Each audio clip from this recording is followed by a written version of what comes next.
এখনকার আমাদের সমাজের মধ্যে যেভাবে গান বাদ্য বাজনা বিভিন্ন জায়গার মধ্যে বাড়ছে, বিয়ার নাম দিয়ে, অনুষ্ঠানের নাম দিয়ে, স্কুল কলেজ ইউনিভার্সিটি বিভিন্ন জায়গার মধ্যে যেভাবে গান বাদ্য বাজনা উচ্চ আওয়াজে বাজাইতে আছে, এগুলো হলো কিয়ামতের আলামত। রাসূল হাদিসের মধ্যে বলতেছেন যে গানের এত মারাত্মক গুনাহ এবং এত মারাত্মক গুনাহ, এই গানের কারণে আল্লাহ সুবহানাহু ওয়া তাআলা এমন গুসা হন, এমন রাগান্বিত হন। এই গানের কারণে আল্লাহ পাক ভূমিকম্প সৃষ্টি করেন, জমিনের মধ্যে ভূমিকম্প হয় এই গানের কারণে। যারা উচ্চ আওয়াজে গান বাজায় বিবাহ শাদীর মধ্যে, স্কুল কলেজ ইউনিভার্সিটির বিভিন্ন অনুষ্ঠানের মধ্যে, এবং 31st নাইট এবং ইংরেজি নববর্ষ, বিভিন্ন নববর্ষের মধ্যে বিভিন্ন অনুষ্ঠানের মধ্যে মানুষ গান বাদ্য বাজানা বাজাইতেছে, এটা কোনো গুনাহ মনে করে না। অথচ রাসূল 14 থেকে 1500 বছর আগে বলছেন, যখন এই গান বাদ্য বাজনা উচ্চ আওয়াজ বাজাবে তখন তোমাদের মাঝে ভূমিকম্প হবে। ভূমিকম্প, এই ভূমিকম্প হওয়ার একমাত্র কারণ হলো উচ্চ আওয়াজে গান বাদ্য বাজনা বাজা। আপনি গান কানের মধ্যে হেডফোন লাগায় গান শুনতে আছেন, এটা আপনার একক গুনাহ, ব্যক্তিগত গুনাহ, এটার হিসাব আপনাকে দিতে হবে আলাদাভাবে, নিজস্বভাবে। আর যখন উচ্চ আওয়াজে, বিকট আওয়াজে আপনি যখন গান বাজাবেন, এই গানের যে আযাব আসবে, আযাব কোনো সাধারণ কোনো আযাব না, এটা ব্যাপক আযাব আসবে। রাসূল বলতেছে যখন এই গান উচ্চ আওয়াজে বাজবে তখন এই আযাবটা আসবে, আযাবটাও আসবে ব্যাপকভাবে। ছোটখাটো কোনো আওয়াজ, ছোটখাটো কোনো আযাব আসবে না, ব্যাপকভাবে আল্লাহ সুবহানাহু ওয়া তাআলা আযাব দিবেন, আযাব। অথচ এই গান বাদ্য বাজনাকে এখন সমাজের মানুষ একেবারে এটাকে সাধারণ মনে করে, এটা কোনো গুনাহ মনে করে না। বিবাহ শাদীর মধ্যে গান বাদ্য বাজনা এটা এখন ফ্যাশন হয়ে গেছে, একটা ফ্যাশন। গান বাদ্য বাজনা না বাজালে মনে বিবাহ হয় না। অধিকাংশ মুসলমানের বিবাহ শাদীর মধ্যে গান বাদ্য বাজনা বাজাইতে আছে। যে বিবাহ করতে আছে সেই বিবাহের মধ্যে এগুলো বাজাইতে আছে, সে নিজে বক্স নিয়ে আসছে, বক্স নিয়ে এনে সে গান বাদ্য বাজনার আয়োজন করতে আছে। তার যার অভিভাবকরা আছে, অভিভাবকরাও তাকে কোনো বাধা প্রদান করে না, এটা যে গুনাহ, গুনাহ মনে করে না। এটাই রাসূল করিম সাল্লাল্লাহু আলাইহি ওয়াসাল্লাম 14 থেকে 1500 বছর আগে বলছেন যে শেষ জামানার মধ্যে ওয়াত্তুখিযাতিল কায়নাত ওয়াল মাআজিব, এই গান বাদ্য বাজনা গায়ক গায়িকা ব্যাপক হারে প্রকাশ পাবে। যারা এই গানের সাথে সম্পৃক্ত থাকবে তারাও এটাকে কোনো গুনাহ মনে করবে না, এবং যারা অভিভাবকরা আছে বা যারা আশপাশে আছে তারাও এটাকে কোনো গুনাহ মনে করবে না। রাসূলের কথাই সত্য। এই যে এখনকার আমাদের সমাজের মধ্যে বিবাহ শাদী বিভিন্ন জায়গার মধ্যে গান বাদ্য বাজনা বাজতেছে, যে এগুলো করতেছে সেও এটাকে গুনাহ মনে করে না, যারা অভিভাবকরা আছে বা আশপাশে যারা আছে তারাও এটাকে গুনাহ মনে করে না। যদি গুনাহ মনে করতো তাহলে তাকে এই অপকর্মের মধ্যে, এই খারাপের মধ্যে তাকে কি যদি বাধা প্রদান করতো। কি বলে, ঠিক নি কথা? বাধা প্রদান করে? বাধা প্রদান করে না, কারণ এটা তো গুনাহ মনে করে না, এটা ফেশন হয়ে গেছে যে বিবাহ শাদী আয়োজন করলে এটার মধ্যে গান বাজতেই হবে, রাত্রে গান বাজাইতে হবে, গান না বাজালে বিয়ে শুদ্ধ হবে না। বলেন না নাউযুবিল্লাহ। যদি এটাকে আমরা গুনাহ মনে করতাম তাহলে তাকে বাধা প্রদান করতাম, তাকে নিষেধ করতাম। আরে বিবাহ ছিল তো ইবাদত, বিবাহ ইবাদত। আমরা তো বিবাহ কোনো ইবাদত মনে করি না, অথচ বিবাহ ইবাদত। হাদিস শরীফের মধ্যে রাসূল করিম সাল্লাল্লাহু আলাইহি ওয়াসাল্লাম বিবাহকে ইবাদত বলছেন। আরে স্বামী স্ত্রীর দাম্পত্য জিন্দেগি শুরু হবে বিবাহের মাধ্যমে। এই বিবাহের শুরুতেই আমরা দেখা গেছে যে হারাম কাজ দিয়ে আমরা শুরু করি, বিবাহের শুরুতেই আমরা হারাম কাজ দিয়ে শুরু করি। আর এই ঘর সংসারের মধ্যে, দাম্পত্য জিন্দেগির মধ্যে বরকত আসবে কেমনে, শান্তি আসবে কেমনে? শান্তির আসার রাস্তা আমরা নিজেরাই বন্ধ করে দিছি। এই জন্য বিবাহের কিছুদিন পর স্বামী স্ত্রীর মধ্যে মিল নাই, মহব্বত নাই, সংসারের মধ্যে শুধু ভেজাল আর ভেজাল। এগুলো তো আমরাই নষ্ট করে ফেলছি। মুসলমানের প্রত্যেকটা কাজ হলো ইবাদত। এই ইবাদতটা শুরুতেই, পরের দিন বিবাহ হবে আগের দিন থেকে সেই এই হারাম কাজ দিয়ে শুরু করতেছে। পুরা রাত্র সে গান বাদ্য বাজনা বাজাইতেছে বিবাহ অনুষ্ঠানের মধ্যে, সে মানুষের ক্ষতি করতে আছে। বৃদ্ধ মানুষ আছে, তার এই গানের আওয়াজ অনেক কষ্ট পাইতে আছে। যারা নামাজি তাদের কষ্ট হইতে আছে, অনেক মানুষের কষ্ট হইতে আছে। এই কষ্টগুলা দিয়ে সেই বিবাহ শাদী করতে আছে। এই বিবাহ শাদীর মধ্যে তার জিন্দিগির মধ্যে স্বামী স্ত্রীর দাম্পত্য জিন্দিগির মধ্যে শান্তি আসার আপনারা যে চিন্তা ফিকির করতেছেন, কোশ্চিন কালো শান্তি আসবে না। শান্তি কি আসবে না? বিবাহ ছিল আমাদের জন্য ইবাদত, অথচ শুরুতে আমরা কি গান বাদ্য বাজতে শুরু করছি। আরে খুবই আফসোসের বিষয় হলো মুরব্বী সাজে বসে রয়েছে, অথচ এই মুরব্বীদেরকে যখন বলা হয় আপনার ছেলে গান বাদ্য বাজনা বিবাহ শাদীর মধ্যে বাজাইতে আছে, কেমন লোক দেখেন। সে তাকে বাধা তো দেওয়ার দূরের কথা, সে বলতে আছে আরে ফোলাইনে একটু বাজায়, বলেন না নাউজুবিল্লাহ। কি বলতে আছে? ফোলাফাইনে একটু বাজায় এরকম। তো সে এই অপকর্ম, এই অশ্লীল, এই বেহায় পড়ার কাজের ভিতরে সে তাকে আপনার সুযোগ করে দিল না। অথচ রাসূল এই গান বাদ্য বাজনার ব্যাপারে খুব কঠিন কথা বলছেন। হাদিসের মধ্যে আসছে, রাসূল করিম সাল্লাল্লাহু আলাইহি ওয়াসাল্লাম বলেন, এই গান বাদ্য বাজনার কারণে এই উম্মতের মাঝে ভূমিকম্প ভূমিধস হবে, চেহারা বিকৃতি ঘটবে এই অপরাধের কারণে। وعن عمرو بن حسين رضي الله تعالى عنه قال قال رسول الله صلى الله عليه وسلم في هذه الأمة خسف ومسخ وقذف। হযরত হুসাইন ইবনে হযরত আমর ইবনে হুসাইন রাদিয়াল্লাহু তাআলা আনহু থেকে বর্ণিত, রাসূল করিম সাল্লাল্লাহু আলাইহি ওয়াসাল্লাম বলতেছেন যে ফি হাযিহিল উম্মাহ খাসফুন ওয়া মাসখুন ওয়া কযফুন, এই উম্মতের জন্য ভূমিকম্প ভূমিধস এবং চেহারা বিকৃতি এবং ফাতর বর্ষণের আযাব রয়েছে। এই উম্মতের জন্য রাসূল বলতেছে যে এই উম্মতের জন্য ভূমিকম্প ভূমিধস চেহারা বিকৃতি এবং ফাতর বর্ষণের আযাব রয়েছে উম্মতের জন্য। যখন রাসূল এই কথা বলতে আছেন, তখন সাহাবে কেরাম এক সাহাবী জিজ্ঞাসা করতে, ফাকালা রাজুলুম মিনাল মুসলিমিনা ইয়া রাসূলুল্লাহ।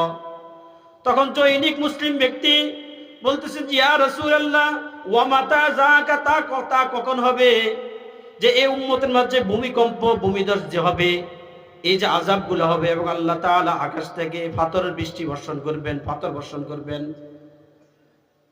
সাহাবে কেরাম বলতেছেন যে ওয়া মাতা যাকা, তা কখন হবে?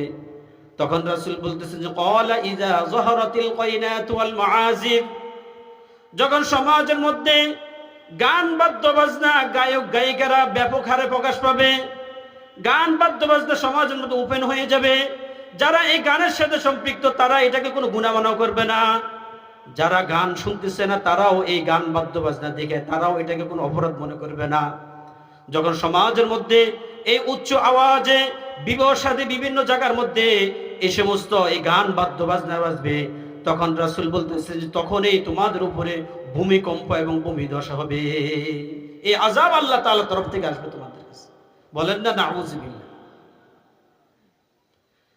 হাদিস শরীফের মধ্যে রাসূল করিম সাল্লাল্লাহু আলাইহি ওয়াসাল্লাম আরো বলেন, হযরত আনাস ইবনে মালিক রাদিয়াল্লাহু তাআলা আনহু হতে বর্ণিত, তিনি বলতেছেন যে আমি উম্মুল মুমিনিন হযরত আয়েশা সিদ্দিকা রাদিয়াল্লাহু তাআলা আনহার কাছে গিয়েছিলাম এবং আমার সাথে আরো একজন লোক ছিল। তখন ওই লোকটি উম্মুল মুমিনিন হযরত আয়েশা সিদ্দিকা রাদিয়াল্লাহু তাআলা আনহাকে জিজ্ঞাসা করলেন, হে আমাদের মা, আমাদেরকে ভূমিকম্প সম্পর্কে আমাদেরকে বলুন, ভূমিকম্প সম্পর্কে আমাদেরকে বলুন। তখন হযরত আয়েশা সিদ্দিকা রাদিয়াল্লাহু তাআলা আনহা তিনি বলতেছেন যে ইদাস্তাবাহুজ জিনা, যখন সমাজের লোকেরা জিনা ব্যভিচারকে বৈধ মনে করবে, এটাকে কোনো গুনাহ মনে করবে না, যখন সমাজের লোকেরা জিনা ব্যভিচারকে বৈধ মনে করবে এবং কি অশুরিবাতিল খুমুর মদ পান করবে, নিশা জাতীয় দ্রব্য সমাজের মধ্যে বিভিন্ন মানুষেরা এই সমস্ত নিশা জাতীয় দ্রব্য সেবন করবে, খাইবে, বিভিন্ন ধরনের নেশা জাতীয় দ্রব্য এগুলাকে সেবন করবে, ব্যবহার করবে, এটা যে গুনাহ এটাকে তারা গুনাহে মনে করবে না। ইয়ারফান আয়েশা সিদ্দিকা রাদিয়াল্লাহু তাআলা আনহা বলতেছেন যে ওয়াদরাবু বিল মাগানি, এবং ওই সময়ের মধ্যে গানের চর্চা বাড়বে, গান নিয়ে মানুষ মত্ত থাকবে, গান উপনে হয়ে যাবে, গান বাদ্য বাজনা বাজবে। এই যখন এই অপরাধগুলো সমাজের মধ্যে যখন দেখা দিবে, এক হলো জিনা ব্যভিচারকে মানুষ বৈধ মনে করবে, জিনা যে গুনাহ এটাকে কোনো গুনাহ মনে করবে না। আরে আফসোসের বিষয় হলো এখনকার সমাজের মধ্যে যেভাবে জিনা ব্যভিচার চলছে, মিডিয়ার মধ্যে যেভাবে দেখা যাইতেছে বিভিন্ন জায়গার মধ্যে, এটা যে গুনাহ এটাকে কোনো গুনাহে মনে করে না। নিশা জাতীয় দ্রব্যের সাথে মানুষ সম্পৃক্ত হইতেছে, যে গুনাহ এটাকে কোনো গুনাহ মনে করে না। এবং গান বাদ্য বাজনা এগুলো উচ্চস্বরে আওয়াজ দিয়ে বাজানো, বিবাহ শাদীর মধ্যে এবং বিভিন্ন অনুষ্ঠানের মধ্যে বাজানো, এটা যে গুনাহ এটাকে কোনো গুনাহ মনে করে না, মনে করে যে এটা যে বিবাহের একটা অংশ। বলেন না নাউযুবিল্লাহ। অথচ এটা তার জন্য খারাপই ছিল। আরে তুমি বিবাহ করবা, তোমার জিন্দেগির মধ্যে, তোমার দাম্পত্য জিন্দেগির মধ্যে শান্তি আসবে না আসবে না আল্লাহ তাআলা জানে। অথচ তুমি আল্লাহ তাআলার কাছে কাইনবা যে আল্লাহ, আমি বিবাহ করতেছি মেয়েকে, আমি জানি না আমার দাম্পত্য জিন্দেগির মধ্যে শান্তি আসে না না আসে। যদি খারাপই থাকে আপনি আমাকে খারাপের দিকে হেফাজত করেন, এভাবে আল্লাহ তাআলার কাছে পানা চাওয়া। অথচ পানা তো চাওয়ার দূরের কথা, অথচ বিবাহ শাদী শুরুতে সেই গান বাদ্য বাজনা দিয়ে কি করছে, শুরু করছে। বলেন না নাউযুবিল্লাহ। হযরত আয়েশা সিদ্দিকা রাদিয়াল্লাহু তাআলা আনহা বলতেছেন, যখন এই গান বাদ্য বাজনা যখন শুরু হবে সমাজের মধ্যে, যারা করবে তারা ওইটাকে গুনাহ মনে করবে না, যারা শুনতেছে না তারা এই অপকর্ম দেখতে আছে, তারাও এটাকে গুনাহ মনে করতেছে না, তারা বাধাও দেয় না।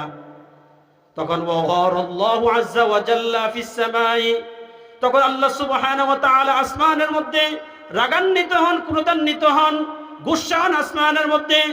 তখন আল্লাহ তাআলা গুসসা হয়ে ক্বালা লি আরদ, তখন জমিনকে বলতে থাকেন তাজালজালি বিহিম, জমিন তোমরা তাদেরকে নিয়ে প্রকম্পিত হতে থাকো। জমিনকে বলেন কি তাজালজালি বিহিম, তোমরা তাদেরকে নিয়ে কি হও, প্রকম্পিত হও। অর্থাৎ কি করো, ভূমিকম্প হও জমিনের মধ্যে, তাদেরকে নিয়ে তোমরা লাড়া দাও। জমিনের মধ্যে যা আছে যা আছে সবকিছু নিয়ে কি করো, লাড়া দাও, কারণ তারা এই অপকর্মের মধ্যে লিপ্ত।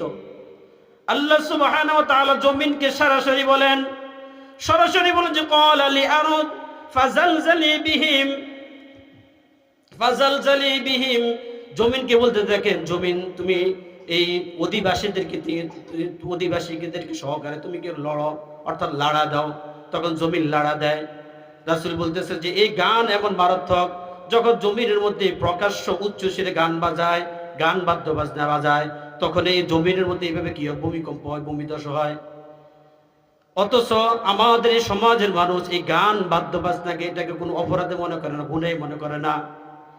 হাদিস শরীফের মধ্যে আসছে যে যারা গান বাদ্য বাজনা বাজাইবে তাদের চেহারাকে আল্লাহ পাক বিকৃতি করে দিবেন, চেহারার মধ্যে পরিবর্তন করে দিবেন, চেহারাকে বানর এবং শুকরে পরিণত করে দিবেন। এই গান বাদ্য বাজনা একটা কঠিন জিনিস, অথচ এটাকে কোনো গুনাহ মনে করে না।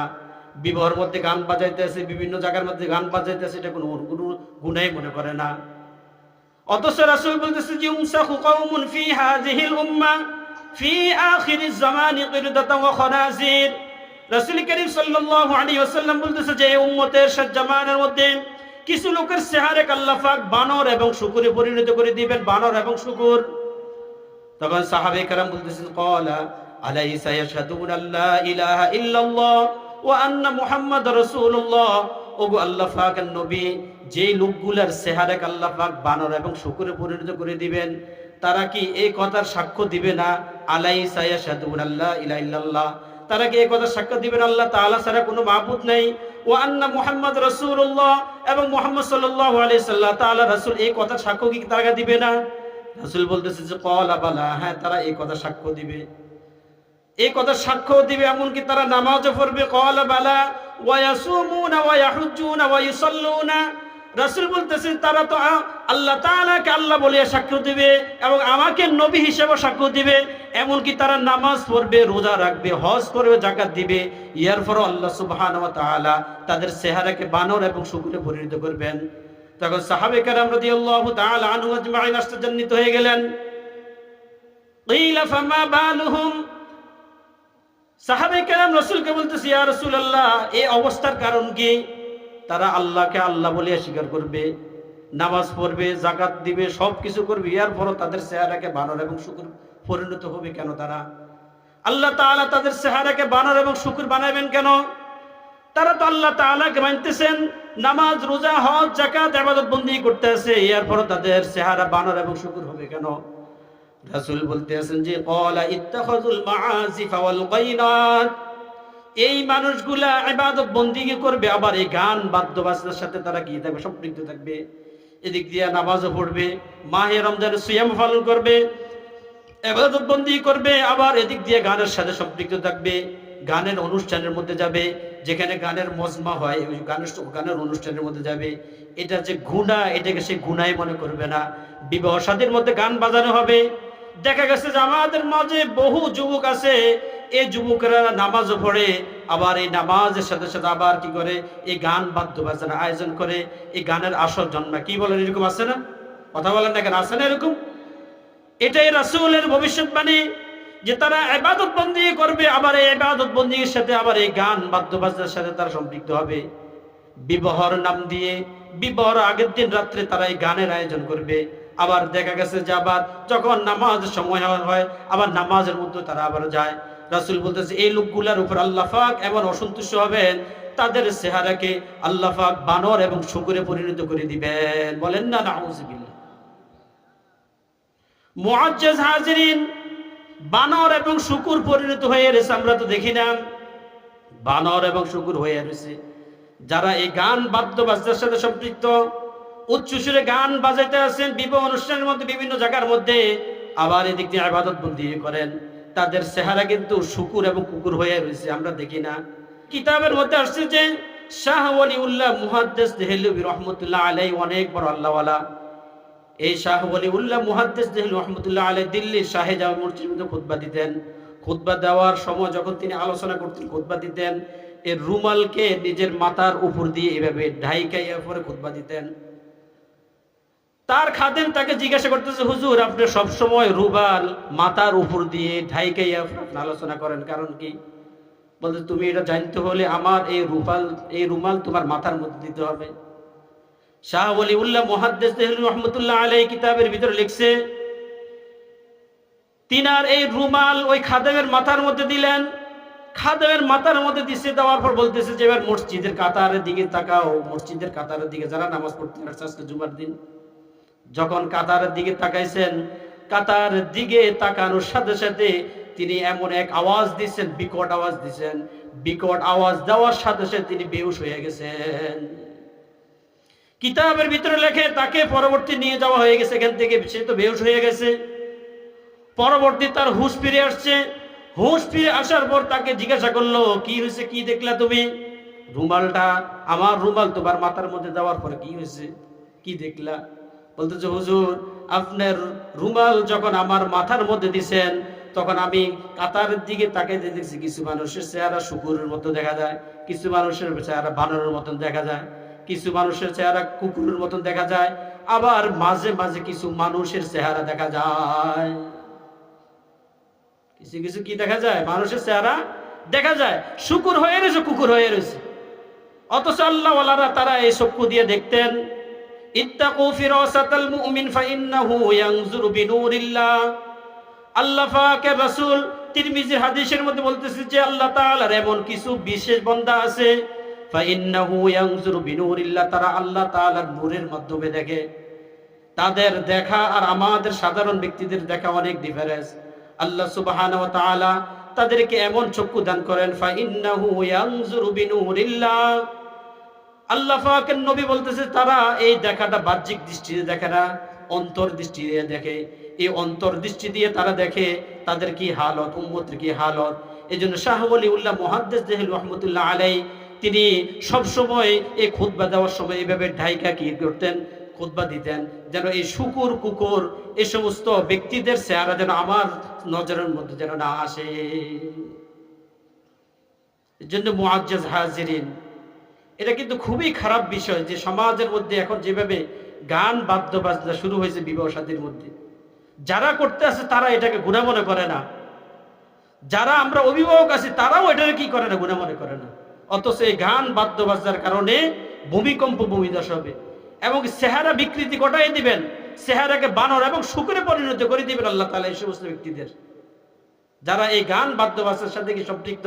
উচ্চ আওয়াজে কি করে গান বাদ্য বাজনা বাজায়, তো বিবাহ শাদীর মধ্যে গান বাদ্য বাজনা বাজাইলে নিষেধ করবেন তো ইনশাআল্লাহ? কি বলেন? নিষেধ করেন। নিষেধ না করলে যখন আযাব আসবে, আমরা যারা নামাজে আছি, ইবাদত বন্দি করনেওয়ালা আছে, তারাও বাঁচবো না। সময় নাই বলতে পারি না, তাহলে বলতাম এই ব্যাপারে। যখন আযাব আসবে, যখন ভূমিকম্প হয়, ভূমিধস হয়, বাঁচেনি ওসব কেউ। যারা ভালো আছে তারাও কি হয়ে যায়? শেষ হয়ে যায়। যারা ইবাদত বন্দি করে না আছে তারাও কি হয়ে যায়? শেষ হয়ে যায়, ওই অপরাধীর কারণে। এই জন্য বিবাহ শাদীর মধ্যে গান বাদ্য বাজনা বাজাইলে নিষেধ করবেন, যেগুলো এখানে বাজাইতে পারবে না। কোনোভাবেই আপনারা সাপোর্ট দিবেন না।